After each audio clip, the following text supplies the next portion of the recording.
Hey, it's Kelly from Zinniebee. I'm one of the coaches. And I wanted to talk today about how there are some things in our practices that we can't avoid as much as we want to.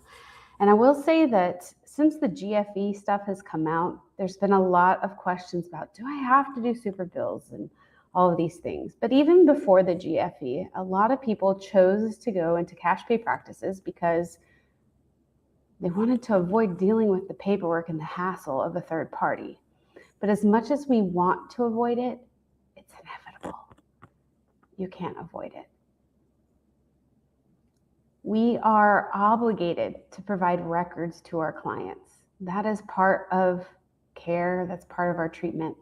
We need to provide a receipt for our services. So we can't get out of this whole super bill thing. And if I'm cash pay, I've just absolved myself of having to deal with it all.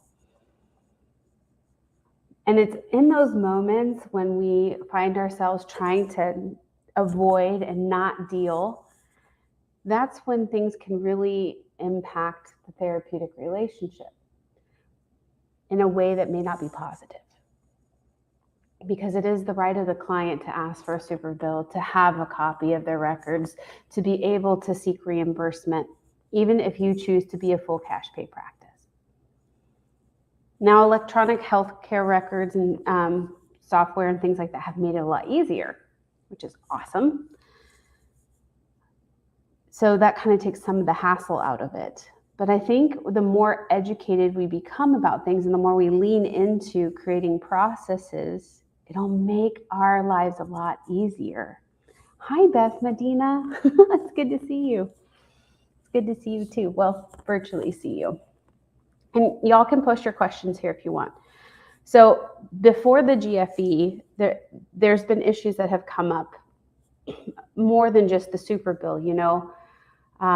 Do I have to give my notes? Do I have to give a summary of treatment? What if the insurance company reimburses me instead of my client? Those kinds of things. And when you are a cash pay practice, you're not as familiar with dealing with insurance companies, and you may have not wanted to at all. And yet your client has invited a third party into the therapeutic relationship. And so before we stick our heads in the sand and say, I didn't want this, I get that you didn't want this. Nobody wants this. If we pay attention and we start thinking through our own processes, we can really reduce our anxiety and stress. We can make it easier for the client. Why do we want to make it easier for the client? We are service providers. It's good client service, but also it helps remove some of the barriers. Some of us ourselves use insurance to cover healthcare and things like that. And if our providers make that easier, we're more likely to continue in treatment for whatever that may be. And so even if you feel like you want to not deal with it at all, it is part of the work. And I totally am for not being paneled if that works for you and is what makes sense for your financial plan. But I'm also for clients getting their information that they need, because that's part of how we provide care for them. And it's why we are bringing Barbara Griswold in for a training for out-of-network therapy, reimbursement for therapists, because I think it's really important that we start learning how we want to deal with the insurance companies in a way that reduces our stress and anxiety, that makes it really clear about where our boundaries are. Because the boundary of, I don't want to deal with it, that's not a boundary, that's avoidance. And then it's more helpful to the client. And then learning how to handle some of these common issues that come up. So if you've ever been that person, and it's okay if you've just felt like, I have to do a super bill, I don't even want to do that. We can do things in our processes to make it easier.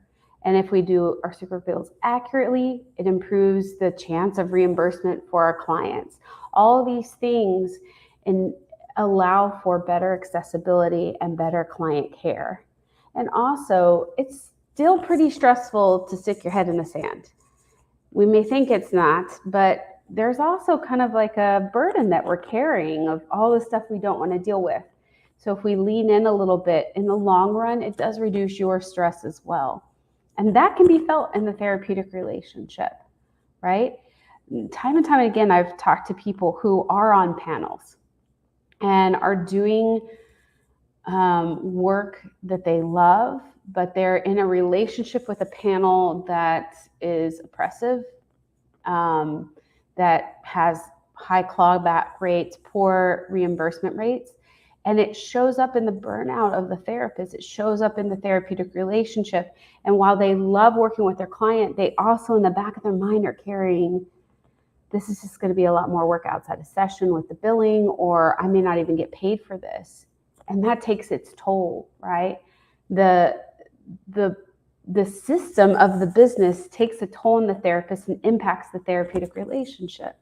So it's more than just like, it's not a, I want to be on a panel, I don't want to be on a panel, and that's all you have to decide.